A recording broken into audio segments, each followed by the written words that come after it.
ሰውነታችሁን ትዳብሱበታላችሁ። ጠዋት ላይ በአንድ ሃይላንድ ትታጠባላችሁ። በ15 ቀናት ውስጥ አይነናስ ካለባችሁ በአላህ ፍቃድ ሙሉ በሙሉ ይጠፋል። ይሄም አንድ መድኃኒት ነው። የቤትን ኮርነር በውሃ መርጨት ራሱ ሱብሃንአላህ። አንድ ተውበት ያደረገ ጠንቋይ ስጠይቀው ምን አለኝ? ውሃ ከጨው ጋር። ይሄንን ጉዳይ ሼክ አልሐለቢ ጠቅሰውታል። በመጽሐፋቸውም ላይ ይበልጥ ስለዚህ ነገር መጠየቅ አለብኝ ብለዋል። ሼክ ኢብኑ ሰይሚን ስለዚህ ነገር አውርተዋል። እናም ሼክ መሐመድ ሙሳን ረሂመሁላህ ጠይቂያቸው ችግር የለውም ነገር ግን እርግጠኛ አይደለንም በሚል ሐሳብ ላይ ነበሩ። ከዛ ራሴ ተውባ ካደረጉ ጠንቋዮችና ጅኖች ጭምር ጠይቄ ጅንን በጣም የሚጎዳው ነገር ቢኖር ጨዋማ ውሃ ነው። ለዛም ነው ነብዩ ሱለይማን ጅኖችን በባህር ጥልቅ ያሰራቸው። ስለዚህ ጨዋማ ውሃ ላይ ቀርታችሁ ቤታችሁን እርጩት። ሌላው ደግሞ በሂንድ ሀገር ሂንቲት የሚባል ቅመም አለ። እሱም ለሲህር በጣም አሪፍ የሆነ መድኃኒት ነው። ሌላው ደግሞ የሲድር ቅጠል ነው። የሲድር ቅጠል በተለይ በድግምት ምክንያት ከትዳር ወይም ከግንኙነት ለታሰሩ ሰዎች እጅግ በጣም ጠቃሚ ነው።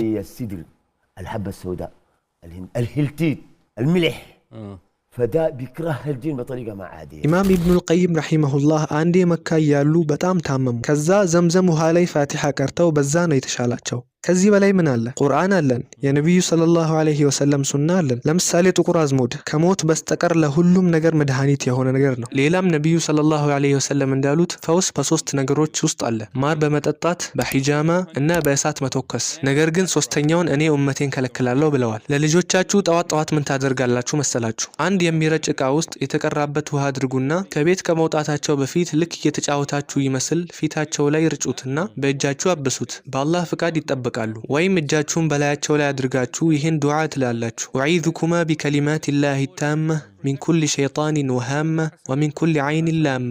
ነቢዩ ሰለላሁ ዐለይሂ ወሰለም በሐሰንና ሁሴን ላይ ያደርጉት የነበረው ይህንን ነው። ነቢዩ ሰለላሁ ዐለይሂ ወሰለም እንዳሉት ለሁሉም በሽታ መድኃኒት አለው። ነገር ግን ይሄ ሁሉ እንዲሰራ ዋነኛው መስፈርት በአላህ ላይ ሙሉ እምነትና ተወኩል መኖር ነው። ልጆች ላይ በተለይ የመንፈስ ጅን የሚባሉት ሊጠጓቸው ይችላሉ። እነዚህ ደረጃ 2 ላይ ያሉ ጅኖች ናቸው። በአለባማ ውስጥ የምትኖር አንዲት ልጅ ነበረች። ልጅቷ 7 ጅን ነበር የሰፈሩባት። ሁኔታዋ በጣም ያሳዝን ነበር።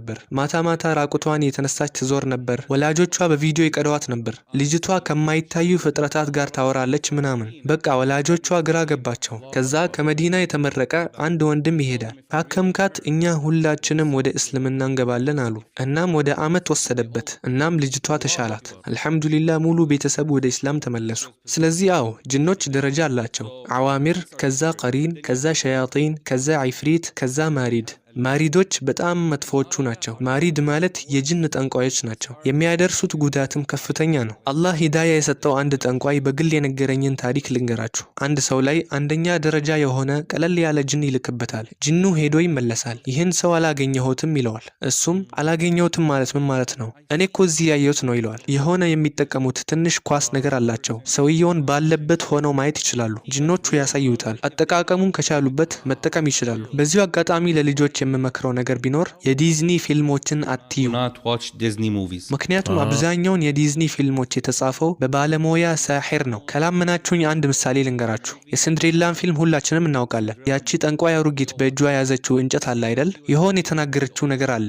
ሙሉ አረፍተ ነገሩን አልጨረሰችውም። ወላሂ የተናገረችው ቃል በቃል ሸምሰል መዓሪፍ ላይ ያለ ነው። ጅኖች ራሳቸውን ወደ ሌላ ነገር የሚቀይሩት በዛ ቃላቶች ነው። በፊልሙ ላይ ግን ቃሉን ሙሉ በሙሉ አልጨረሰችውም። ስለዚህ ይህን ስክሪፕት የጻፈው ሰው ስለዚህ ነገር በሚገባ ያውቃል ማለት ነው። እናም በፊልም አሳምረው ሊያቀርቡልን ይፈልጋሉ።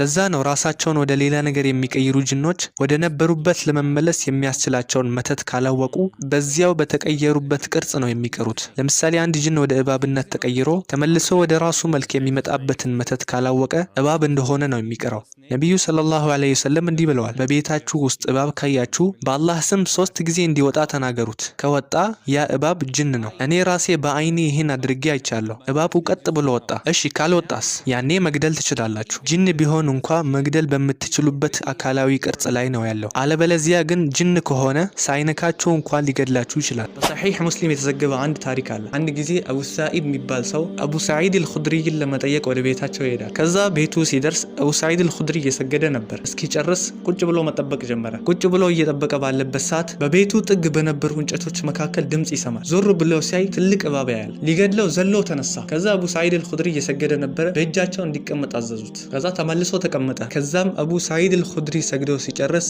አንድ ታሪክ ነገሩት። ከኛ ከአንሳሮች መካከል አንድ ወጣት ነበር፣ አዲስ ሙሽራም ነበር። እናም ከነብዩ ሰለላሁ ዐለይሂ ወሰለም ጋር የኸንደቅ ዘመቻ ይሄዱ ነበር። እናም ይሄ ሰው አዲስ ሙሽራ በመሆኑ እኩለ ቀን ላይ ከነብያችን ፍቃድ ወስዶ ወደ ቤቱ ይሄድ ነበር። እናም አንድ ቀን አስፈቅደው ነብያችን ፈቀዱለትና ይሄ ወጣት ወደ ቤቱ ተመለሰ። ልክ ቤቱ ሲደርስ ሚስቱን ውጭ ያገኛታል። ምን ሆንሽ? እስቲ ግባና የሚጠብቅህን እንግዳ እያለችው። ልክ ቤቱ ሲገባ ምንም ያክል እባብ አልጋው ላይ ተጠቅልሎ ተቀምጧል። ከዛም ይሄ ወጣት በእጁ ጦሩን እንደያዘ ነበረ። በጦሩ ወጋው። ከዛም እባቡ መልሶ ሰውየውን አጠቃው። ከዛም ይህንን ያዩ ሰዎች ከሁለቱ ማን ቀድሞ እንደሞተ መለየት አልቻልንም አሉ። ሁለቱም ወዲያውኑ ሞቱ። ይህንንም ለነብያችን ሰለላሁ ዐለይሂ ወሰለም ሲነግሯቸው ነብያችን ምን አሉ? በመዲና ሻሃዳ ያዙ ጅኖች አሉ። ከነሱም አንዱን በእባብ ተመስሎ ቤታችሁ ውስጥ ካያችሁ ለ3 ቀናት እንዲወጡ አስጠንቅቋቸው። ከወጣ ጅን ነው፣ ካልወጣ ግን ግደሉት፣ ያ ሸይጣን ነውና አሉ። ነገር ግን ይሄ ቤት ውስጥ ሲገኝ ነው። ውጪ ላይ ለምሳሌ ጫካ ውስጥ ወይም በረሃ ላይ ሲታዩ ወዲያውኑ ነው የሚገደሉት። ነገር ግን በሌላ ሐዲስ እንደመጣው ሁለት እባቦች ወዲያውኑ ይገደላሉ ቤት ውስጥ ቢገኙ።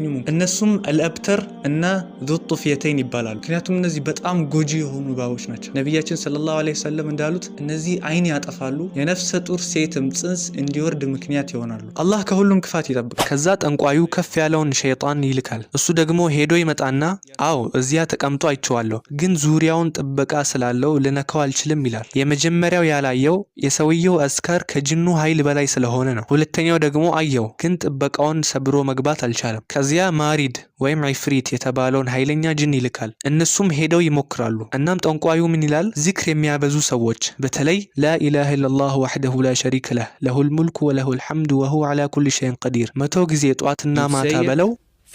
ይህንን ሼክ ወሒድ በግል ነግረውኛል። በራሳቸው መጽሐፍ ላይም ጠቅሰውታል። በአንድ ወቅት ሩቅያ ሲቀሩ ጅኑ ከዚህ አካል ወጣለሁ፣ ግን መስፈርት አለኝ፣ እሱም አንተ ውስጥ ገባለሁ አላቸው። ባልየው አረሺ እንዳትል አንተ ውስጥ ከገባ ማን ሊቀራልህ ነው አለ። ሼኹም ና ግባ አለው። ከጥቂት ደቂቃዎች በኋላ ጅኑ ይጮህ ጀመር። ምን ሆንክ ሲሉት ምንም ላደርገው አልቻልኩም፣ ጠዋት ላይ ያንን ዚክር 100 ጊዜ ቀርተዋልና አለ። ራሳቸው ጅኖች እንኳ ዚክር ካደረጉ ከሚጎዷቸው ጠንቋዮች ይጠበቃሉ። አልሐምዱሊላህ። ለምሳሌ ሼክ ዑስማን አንተ ብዙ ሻሃዳ ሰጥተሃል፣ እኔ ለጅን ሻሃዳ ሰጥቻለሁ። አላሁ አክበር። Really? Alhamdulillah. And it was you got me beat on that one, Sheikh. I've never given shahada to a jinn. Only one. በአሜሪካ ፍሎሪዳ የምትኖር አንዲት ሴት 7 የጅን ቤተሰቦች ለክፈዋት ነበር። የሚገርመው ነገር ድግምቱን ያደረገባት ሰውዬ ኢማም ተብዬ ነው። የሆነ ነገር ቁርአን ለመቅራት ሄዶ የሳሒር እጅ ላይ ወድቆ ሳሒር ሆኖ ተመለሰ። በኋላ ግን ሩቅያ ስቀራ ከጅኖቹ መካከል ባልየው፣ ልጁና አንደኛዋ ሴት ልጅ እስልምናን ተቀበሉ። እናትየውና ሁለቱ ልጆች ግን ፈሩ። በነገራችን ላይ ክርስቲያኖች ነበሩ። Christian jinn. We talked Wow, about I need to debate some of those. ኢስላምን ከተቀበልን ያላከን ጠንቋይ ይጎዳናል አሉ። እኔ ግን አይዟችሁ የምትጠበቁበትን አዝካር እናስተምራችኋለን አልኳቸው። አልሐምዱሊላህ ሁላቸውም ሰለሙ። መጨረሻ ላይ አያቱል ኩርሲና ፋቲሐን አስተማርናቸው። ሙስሊም የሆነው ጅን ምን አለኝ መሰላችሁ? አያቱል ኩርሲ ስቀራ ጠንቋዩ የላካቸው የጅን ሰራዊቶች ሊያጠቁኝ ሲመጡ አያቸዋለሁ። ነገር ግን እኔ ጋር ሲደርሱ የሆነ ነገር ያስቆማቸዋል አለ።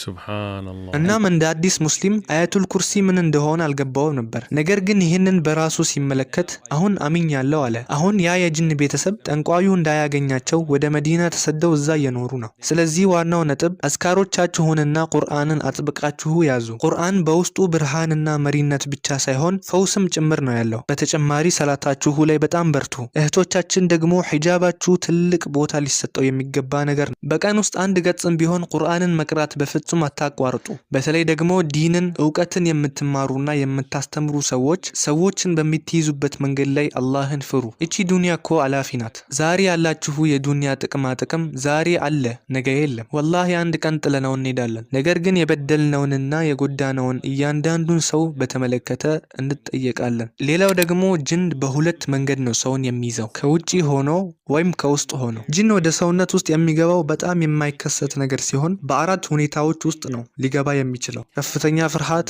ከፍተኛ ንዴት፣ ከፍተኛ ደስታ እና የሴቶች የወር አበባ ጊዜ ምናምን አለ። እሱ ሌላ ጉዳይ ነው። በጂን መያዝ የምንለው ነገር በሳሕር የታዘዘ ጂን በሰው ልጅ ሰውነት ክፍተት ውስጥ ገብቶ ሰፍሮ ሲቀመጥ ነው። ይሄ ደግሞ ለጂኑ በህይወቱ ውስጥ በጣም ከባዱና አስጨናቂው ጊዜ ነው። ከውስጡ ይሁን ከውጭ የሚለውን እንዴት ማወቅ እንችላለን? አንድ ሰው ራሱን ሙሉ በሙሉ ከሳተ፣ ከዚያ ድምፁና አነጋገሩ ሙሉ በሙሉ ከተቀየረ ያ ሰው በውስጡ ተይዟል ማለት ነው። ጂኑ በቦታው ተገኝቷል፣ ሰውየውንም ሙሉ በሙሉ ተቆጣጥሮታል ማለት ነው። ነገር ግን ያ ሰው ነቅቶ ከሆነ እየተነጋገራችሁትና የሚያደርገውን የሚያውቅ ከሆነ ድምፁን ቀይሮ ቢያወራ እንኳን ያ በውስጡ ያለ ጂን አይደለም። ያ ራቂውን ትኩረቱን ለመቀየር ከውጪ ሆኖ የሚረብሽ ሸይጣን ነው። ጂን ወደ ሰውነት ሲገባ በአፍንጫ፣ በአፍ፣ በአይን ወይም በጆሮ በኩል ነው የሚገባው። ጂን የሚቀመጠው በአይምሮ ላይ ነው። ከዚያ ሆኖ ነው መላው ሰውነቱን የሚቆጣጠረው። ያኔ የተያዘው ሰው ከተፈጥሮ ውጪ የሆኑ ነገሮችን ሲያደርግ ታያላችሁ። አንዲት እህት ነበረች። ሩቅያ ስቀራባት ጭንቅላቷን 180 ዲግሪ ታዞረው ነበር። አይኖቿ